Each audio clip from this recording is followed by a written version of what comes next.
Today, Stephanie will discuss the challenges of being a musician with hearing loss and how she has overcome them. Welcome, Stephanie. Thank you very much, everybody. It's an absolute privilege to be involved tonight. And so I'll just start with a bit of I don't need to say much about myself because it's already been done for me so wonderfully well. But yeah, so just to give a small bit of background before I get into the meat of what I wanted to share tonight. So I've always had an interest in music from a very young age. From the age of about 3 or 4, I would hear things on the radio and just be able to play. You know, what little I could hear the bass line quite well, and I could sort of work out, you know, what to do. And I would spend hours and hours just playing the piano, and started former study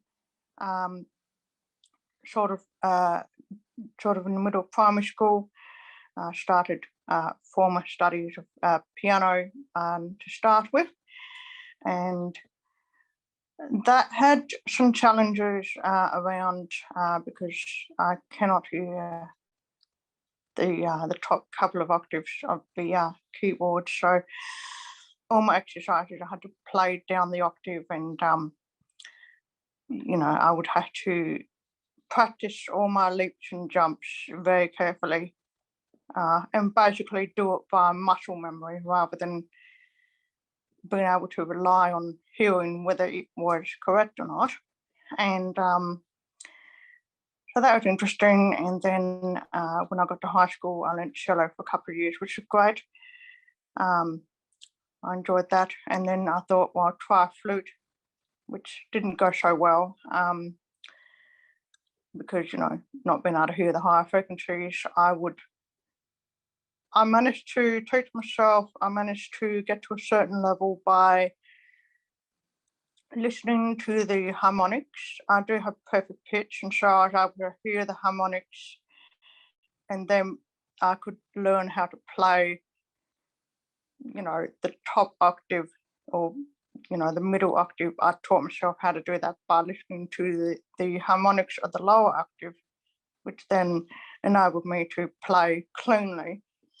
But that only worked to a certain degree, and so I ended up giving it away. I sung in choirs all my life, and currently sing with the local symphony chorus, which has been absolutely amazing since 2018. And so the challenge with that is in rehearsals, who and the conductor, I use an assistive listening device, which I give to the conductor or the chorus master, which enables me to hear in rehearsals. Without that, I would not be able to attend rehearsals at all. I wouldn't be able to hear. And I also make sure that I sit in the middle of the row so that I can hear my part around me. And that works really well. As a classical vocalist, I have found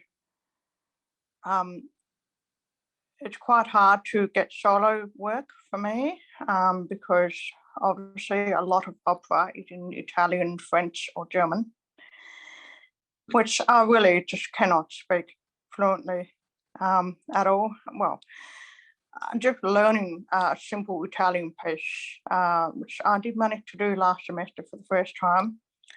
It took me the whole semester to learn it. You know, a fairly short 2-verse repetition, you know, fairly repetitive. My voice teacher, it was amazing. She would just take me through sort of line by line, you know. So I would have to go by things like, you know, the mouth positioning and, you know, how the tongue feels in the mouth and all of that, which I used to do with speech therapy anyway, because being blind, I can't just look at someone and lip read, unfortunately.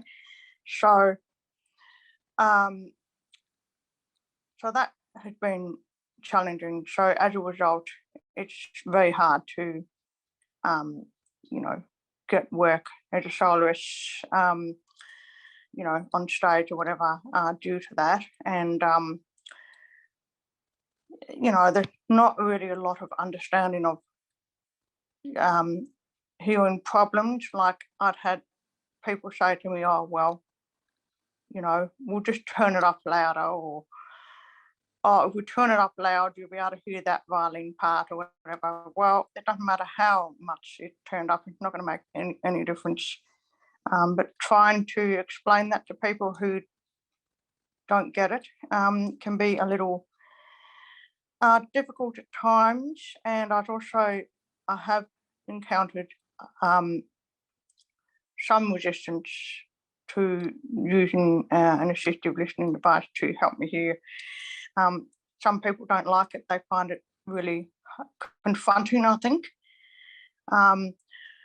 Yeah, and I have to admit, there was quite a period of time where I stopped using it because, you know, I didn't really want to appear different. But now I got to the point where I think, well, I need to do it anyway. And, you know, people, the only way that we're going to get education and what have you around these things is to actually do it.